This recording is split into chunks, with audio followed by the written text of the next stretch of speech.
Well, let's see. With so many of you being here, you haven't been here a long time, this is when I wish I really had a talk. And I wish I would have thought of something to say, but actually, this is a sort of a heavy talk. Didn't feel like a birthday talk exactly. I moved to Raleigh the second time in 2004. The first time I moved to Raleigh was in 1985. And I was a minister for the Church of Christ, fundamental kind of church. And then when I came in 2004, I came to work with a good friend of mine with the Unity Church. And it was a significant time to me, just number-wise, because I was born in 1952. And I was 52 years old. And so those two numbers coming together, I thought was significant. You probably already know, but my favorite number is 8. And so now, I'm 60 almost, will be Wednesday, and so that's a good number for me too, 8 years. And so journeys, we're getting close to 6-7 years now, so that's hard to believe for me. But I was reading an old, just through some old talks. I normally don't do that, but I did this week.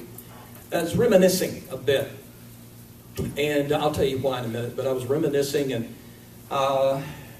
back 5 years ago, I had a talk on fear.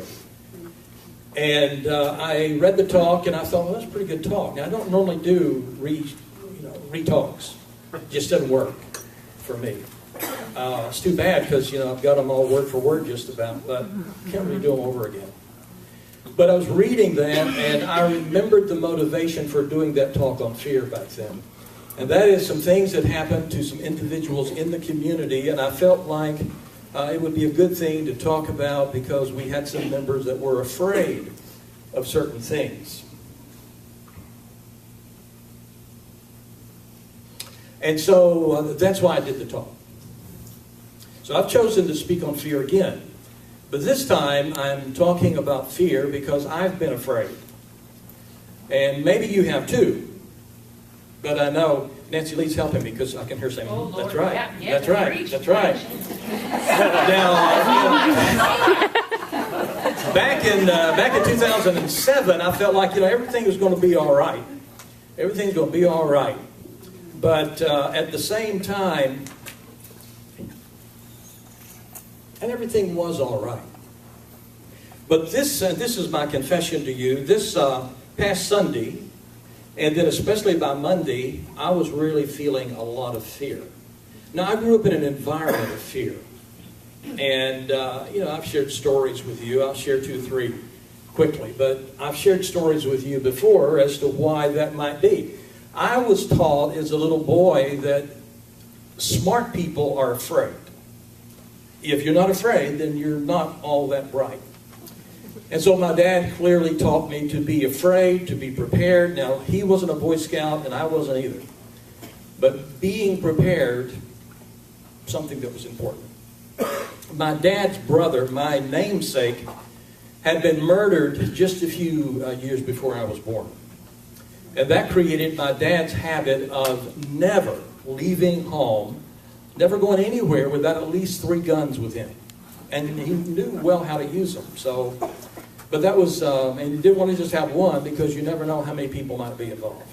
So he always had at least 3. And when I was, when I was about 9 years old, I was in a place that I should not have been in. But there I was with a good friend of mine, and he was probably, at least 10, 11 years older than me. He had a horse, and he let me ride his horse, so it was that kind of relationship. And while I was standing there with him, another person walked in and killed him, right beside me. And so I remember a little bit about it, but then I left. I walked home, told my mom what had happened, and I was, my clothes were soiled. And I remember my mom took me to the sink, and she was washing my hands. But we never really said too much about it, because in her culture, that wasn't such an odd thing to happen. And I remember after I went, there's lots of stories like that, but you get the idea. And when I was in college, went to college in 1970, and so 1970, I called my mom every week just to check in with her. And I called and said, what's new, what's going on? And she says, well, your dad's got me carrying a .45 with me now when I go to feed the dog. Now, my mom didn't like guns. She hated guns and just didn't care for them at all. Or was afraid of them. And I said, why is that? And she said, well, after you left, a couple of men came and tried to kidnap me. What they did was they came and they said, James has been in a car accident and he sent us to get you to take to the hospital. But my mom, grew up with fear. She's not going to get in the car with two guys.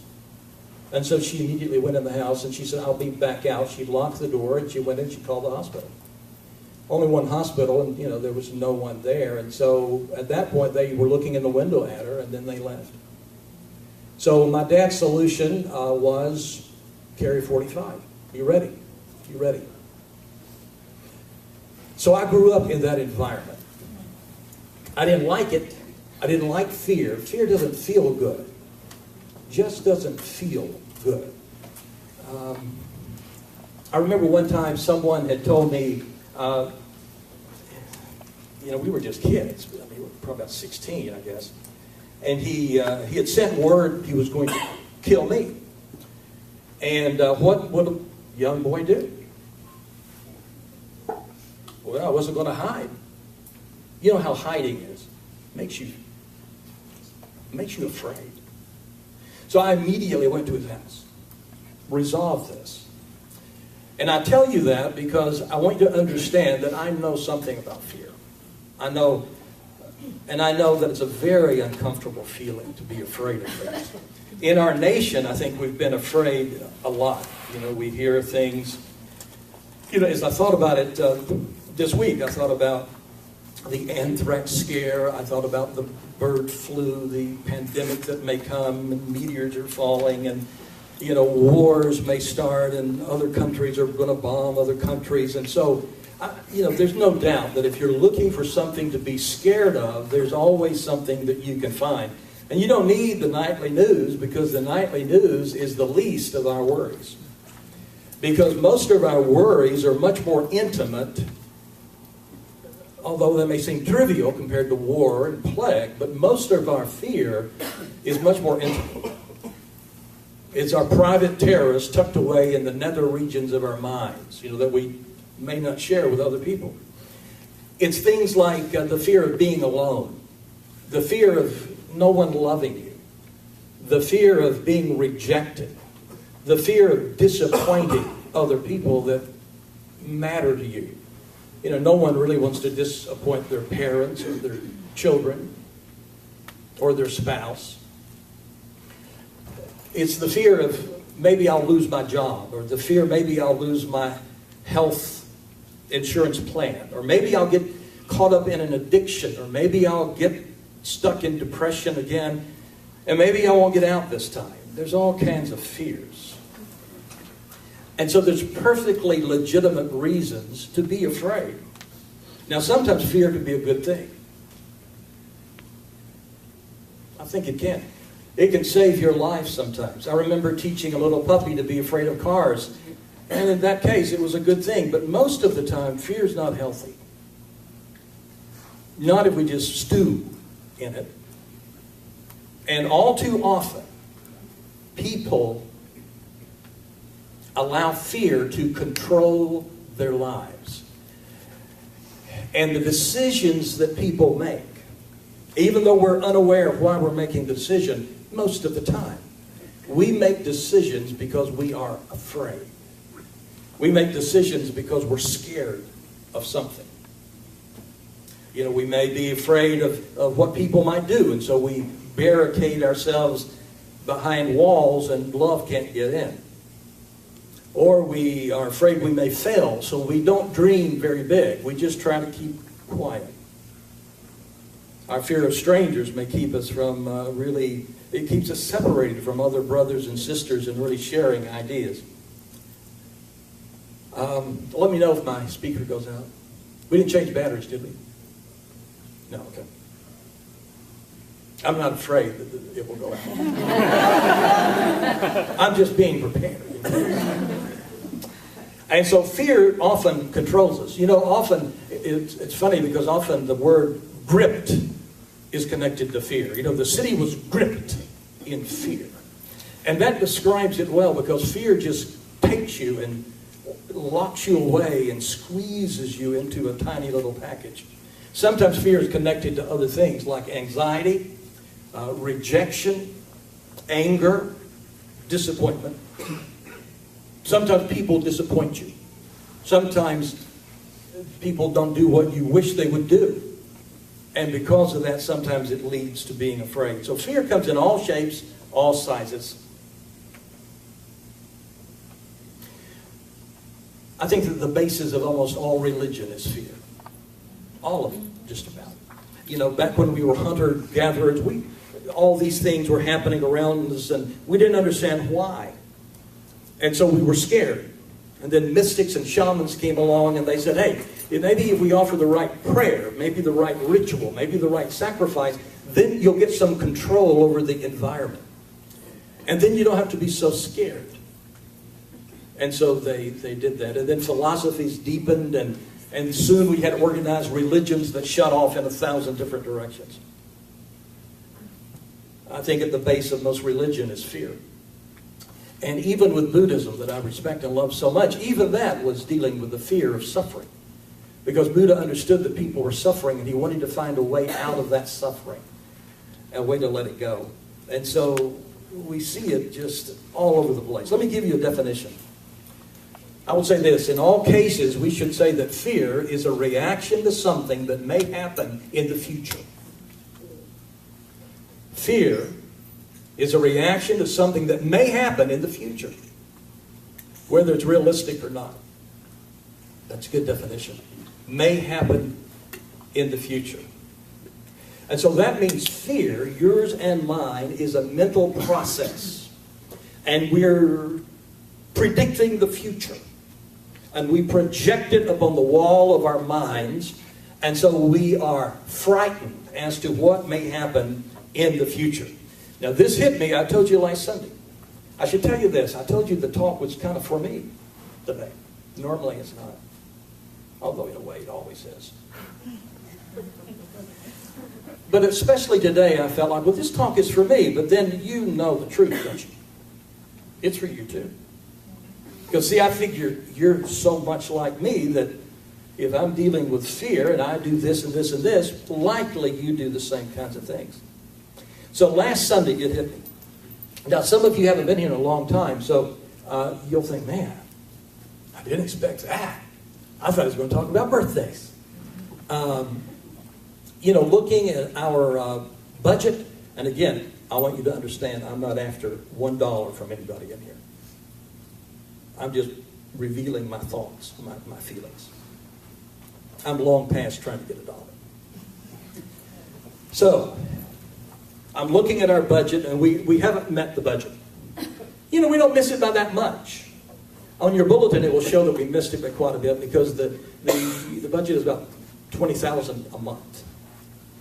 A lot of it for this facility, of which I really appreciate this facility. Actually, on the bulletin, you'll need to add probably about $5,000, because one person came and gave $5,000 last Sunday. It's not listed on the bulletin. And so that gets us to pretty close. So we're usually about $500 a month behind. I mean, a week behind. And so we're about $2,000, $3,000 each month. Yeah, that's right. So, I already knew this, as you do if you read the bulletin. But this past Sunday, I asked Dawn how much came in. And I was looking at it, and then by Monday, I was feeling bad. Because I thought, okay, so we're not meeting the budget. It's not that much, but, you know, $2,000, $3,000, that can be a lot.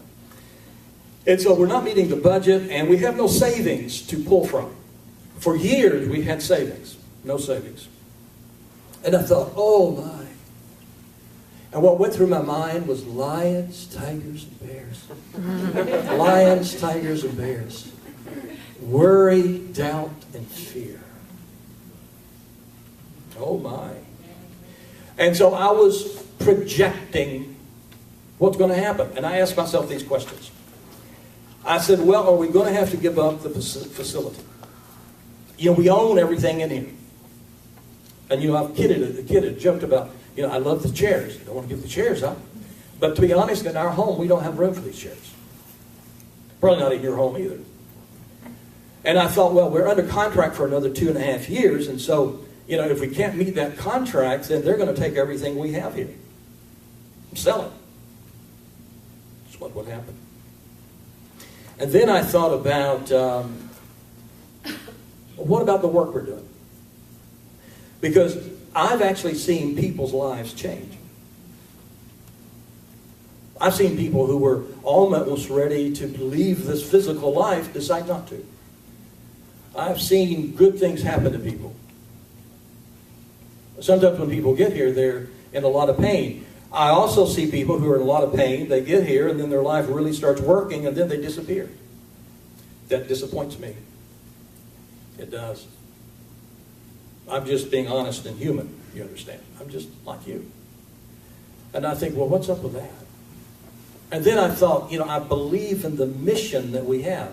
And then I thought, well, I wonder if anybody else really believes in that. Now, again, at this point, I'm depressed. I'm feeling down. As my son used to say, I'm crashing low. And so this is on Monday. And then I thought, personally, if Journey stops, then what am I going to do? I finally got to that. Because you got to be prepared. I mean, I was raised to be prepared. So what would I do? And I thought, you know, there's some people I'd like to study with. I'd go into seclusion for a while. I'd study with some more people and then come back in some situation and continue to teach. That's what I would do. To be honest, because we have a contract for 2.5 years, I'm not a lawyer, but I've talked to my son about this, and my understanding is, because we're under contract, that if we don't meet that contract, wherever we go, we owe money to that entity. So it's not like we can say, well, can't pay, we're going to go over here and meet. Because as an entity, we dissolve. If you can't pay, then you can't continue meeting. You know what I mean? Legally, that wouldn't be good. And besides, I want us to pay the contract. I don't want to cheat anybody anyway. So mental projections. There I am on Monday. Projecting, and I feel all kinds of emotions. I feel anger. I feel sad. I feel sick. I cry. And I laugh. And it reminded me of my friend Buddha, who said, this is suffering. And it's all projection. You're processing all this, and it's a mental process that's taking place. And so then the question came, well, how can I get out of this? I'm not just going to stay here. What am I going to do?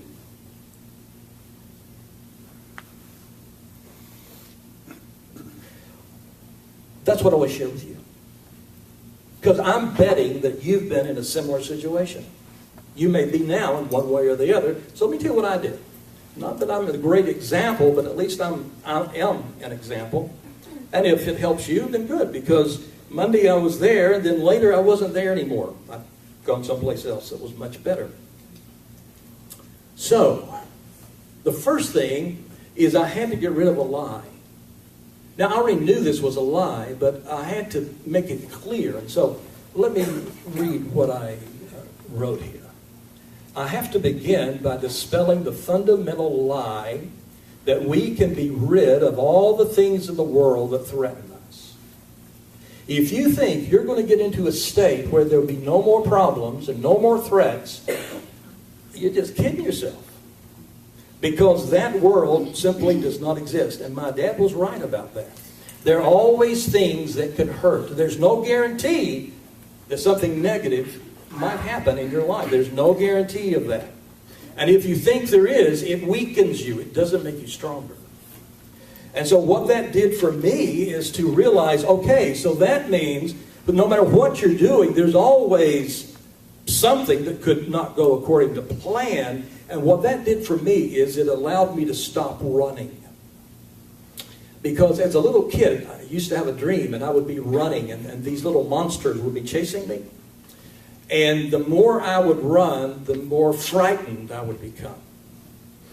As a little kid, I'd go into a dark room, a dark basement, and as I would walk out, sometimes I would run, because I would think, I can't see what's behind me, maybe something's there. And as you run, you become more frightened. And so what I learned from that at this point is, stop running. Stand, stand, stand, stand. Stop running from fear. And that is really good advice. Now, I know it's a seductive and a tantalizing lie to say you can get to a point where there's nothing to be scared of at all. But that's not true. It just doesn't happen. Some people are banking on it. Somebody comes along, they want to sell you a house in a gated community. Because if you buy that house in a gated community, you'll finally be safe. We got gates. Or if we get the right missiles, maybe we could be safe there. If we do this, if we do that, then I can finally be safe. And so I want to tell you that the incarnation is always risky. You knew that before you got here. And again, my dad was right. It is risky. But you wouldn't have it any other way, or you'd be bored with it. And so we stopped running. And then, the other thing I wanted to think about is that I can choose freedom. Because you see, the opposite of fear is not safety. The opposite of fear is not security. The opposite of fear is freedom. I remember when I went to that guy's house who said he was going to kill me. And I remember after I conversed with him a bit. And I did a couple things. And I knew it was over. And as I left, I remember feeling so free. You talk to people who've been locked up in fear, and they'll tell you the overwhelming feeling after you get out of that is liberation. Freedom. Freedom. So let me tell you how I found freedom. Let me break it down and give you steps. Step number one. First thing I did is I said to myself, there's always going to be risk.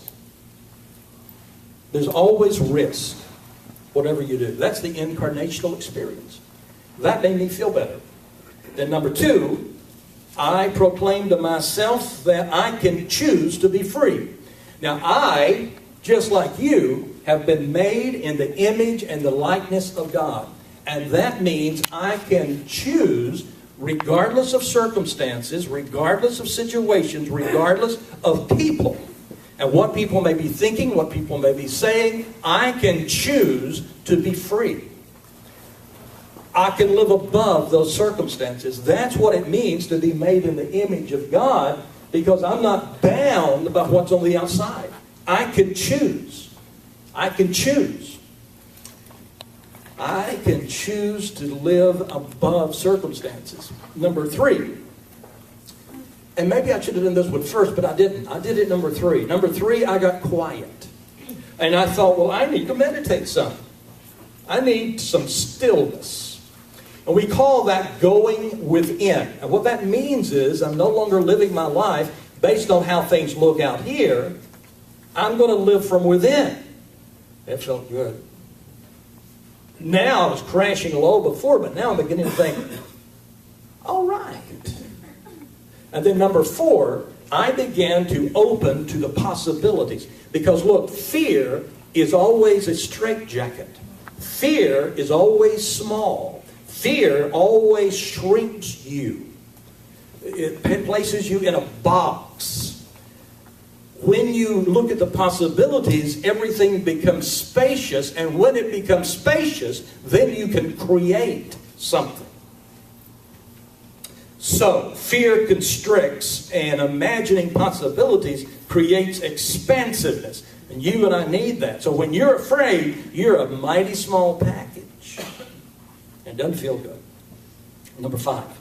Then I reminded myself, watch your mouth, Bill. I mean, you talk about all this positive stuff. Lola was singing about the positive thing maybe I might say occasionally. But see, I'm like you. I have to choose what I'm going to do here. And so I stopped negatizing. Just made that word up. There it is, negatizing. I stopped slandering the divinity that lives in me. I stopped being and playing Mr. Poor Little Tiny Victim. Number 6, I got in touch with my bottom line desire. That feels good too. What do I really want to do with my life? What am I going to do with my life? Let's say I've got 10 years left. Let's say I've got 15. You know, my dad lived to be 84, my mom 80, and my grandmother 104. So I can choose any number I'd like, I suppose. So what am I going to do with my life? What matters to me? And then number 7, I wanted to get in touch with some divine spiritual principles. I wanted to get into what's absolute and not what's relative and that's changing all the time. And so here's what I found. Let me just share with you 2, 3 principles. One is this. In the Chinese language, I've read this a lot, the character for crises is the same character as for opportunity. So if you find yourself in a crisis, you know what that feels like. Oh my God, I don't know what I'm going to do. Lions and tigers and bears. What am I going to do? I feel so small. And so the spiritual principle is when you're in a crisis, recognize that this is an immediate opportunity. It changes everything. It is an opportunity. It's an opportunity to release the old ideas and pick up some new ideas. That's a good thing to do. And the other thing is, normally when a crisis occurs, what we do is we say, damn this crisis. I hate this. I despise this has happened. Not good. So what you and I do is we take a deep breath and we do what we do with the kids. We bless it. This is my big problem. Other people would run. Other people would be scared. But at this point, I'm thinking, I'm going to bless this. I'm just going to bless it all over. I'm going to bless it on the top. Bless it on the side. I'm going to rub it and massage it and get underneath and just bless the entire thing. Because a new baby's being born. That's right. You see, if something you're doing is dying, that's because something new's coming up. Something new's coming up. Something new is coming up. That's always true. Even if the doctor says, well, you're going to be dead in 15 minutes, you can say, I bless it. Something new is coming up now. See, you notice when I say that, I mean, there's no fear. The fear begins to melt away. I have a few chills. I have chills because when I think about that, the fear just vanishes. You may say, wow, this is a huge problem. No, this is a huge baby trying to emerge. That's what it is. So we bless it, and as we do that, we participate in our own growth. Let me give you a couple more, and then I'm going to stop. And this one is that it's never a breakdown. It's always a breakthrough. You understand that? I mean, it's always the old paradigm may not be working because something new is coming back around. Something new is happening. And so there's constant unfoldment. The ego says to me sometimes, oh man, you made it. You're in the right place now. You made it. But Spirit always says, made it. I mean, you may think you've landed on the moon, but you've got to get to Mars now. You've got to go somewhere else. It's constant unfoldment. If we get to a plateau and we think that we've made it, and we don't do anything about reaching higher, then life comes along and shakes us. And when it does that, you can get mad and you get afraid, or you can say, thank you. I was waiting for you to come because I didn't really feel like doing much, but now everything's being shaken, and now I'm going to do that. If you don't create a vacuum for something, you ain't going to get anything. You've got to have an opening. You've got to have a space. You've got to create a vacuum. If you don't create it, life will create it for you. But you've got to make room for it. And so what that means is we have to create the possibilities. We have to be favor-minded, not sex-minded, not complaint-minded, not fear-minded, favor-minded. It means I'm expecting something beautiful to happen. And something beautiful is going to happen. And I don't have a clue what it's going to be. Don't have a clue. And then the other thing is,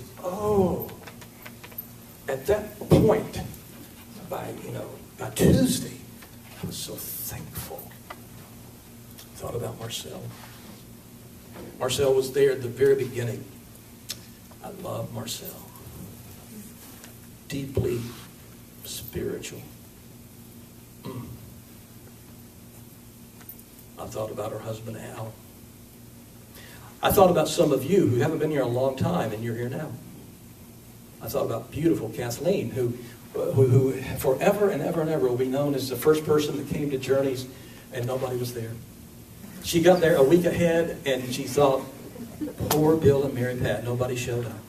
And so she was there a week ahead. She and Ron. And I thought about that.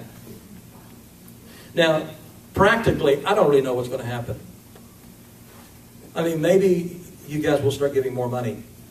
I don't know. I'm not asking you to. You decide.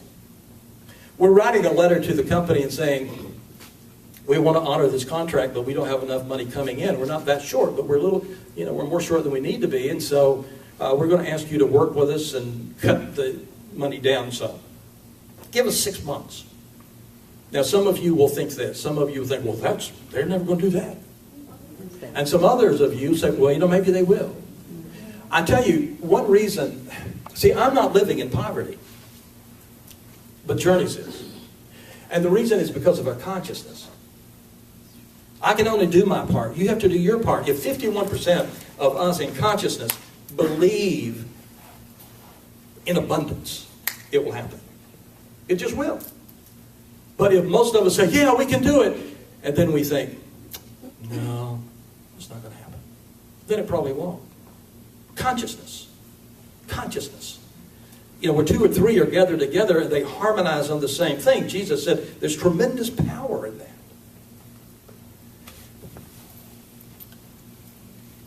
So at this point, what can we learn from it? That's a good question. What can we learn from it? We can learn to be really thankful. I am really thankful for you and the birthday cake. I'm really thankful for this community, and I'm thankful for these chairs, because there were times we didn't have chairs. I'm thankful we can come here and there's not some drunk guy running around that's embarrassing us. And I bless him, by the way, wherever he happens to be. I do. I was watching a little bit of a movie called Hugo yesterday with Olivia on DVD, and it said in the movie, Hugo said, if people forget their purpose, they're broken. He said, everybody's here for a reason. He said, a clock tells you the time, and a train takes you places. And so then I thought about you. I did. I thought about you and me. What's our purpose? Our purpose is to create. Our purpose is to love. I thought about how that we write our own story. Some of you know, I liked Elvis Presley and had a little tiny relationship with him, and he was inspirational to me. He had a great story. He came from such poverty, and he had such a unique talent, and he was able to be himself. And I respected a lot of those qualities, but he really screwed his story up. Doesn't take my love or respect away, but he just did. He would tell you that. Whitney Houston, the same thing. What a beautiful voice, and just all of this stuff going on, that was remarkable. And, she was a model in the beginning, and then she was singing, and what a voice. I just love hearing, especially that one song, but her music. But then she kind of ended up, the story wasn't so hot. I don't know the truth, but I mean, it looks like some people would call it a tragedy. Michael Jackson. Some people would say, wow, what a great story. Oh, what a tragedy. So often, that's what happens, isn't it, to people? Great story. Oh, tragedy. Oh, it looks good. Uh-oh. Tragedy. I want you to know, you are writing your damn story. Don't let anybody steal your story. Don't let anybody take your story, because you're writing it. And there's no reason in the world for your story to be a tragedy. I think as we get older, we think, oh, going downhill. No, you're not. You're getting deeper and better and wiser, and everything's going. Can't think quite as fast, but oh, everything's getting better. Write a beautiful story. Hugo said, happy endings are only in the movies. That's a lie. We can have a happy ending as a community. You can have a happy ending with your life. That's so important. Disappointed sometimes? Yes. Angry sometimes? Yes. Sad sometimes? Yeah. But I don't intend to stay in any of those. I am not going to stay in any of those. I'm man enough to stand up and do what needs to be done. And you are woman enough to stand up and do what needs to be done. You're woman enough, man enough, because you're in the image of God. And you can make decisions that's above any people, above any situations, above any circumstances. I'll close with one other thing. Bruce Springsteen, and I kind of like him, from New Jersey, and his new CD has come out. It's for my birthday. My birthday's March 7th. CD hits the ground on March 6th. And so he was on television, and he did one of the songs, and I want to close by just reading what the words said, because when I heard this song, I'm telling you, I was feeling down. Now, it may not mean that much to you. I read it to Mary Pat, and I said, now, does that strike you? And she said, yeah, that's good. Because I thought I could be insane and crazy. But here's what the song says. Some of it doesn't apply, but you've got to get into the spirit. See, if you're having fear in your life, you've got to get into the spirit. So I was feeling down. Tuesday, I'm working spiritually, working up, and then Bruce comes on and sings to me. He said, I was raised out of steel here in the swamps of Jersey some misty years ago. Through the mud and beer and the blood and the cheers, I've seen champions come and I've seen them go. So if you've got the guts, mister, if you think you hear the call, if you think it's your time, then step up to the line and bring on your wrecking ball. Because I'm standing. I'm standing too. Here's where the blood is spilled, the arena's filled, and the giants play the game. So raise up your glasses and hear the voices call. Come on. Because tonight, all the dead are here. So bring on your wrecking ball. I'm standing. Then he says, come tomorrow, none of this will be here. So hold tight to your passion and don't fall to your fear.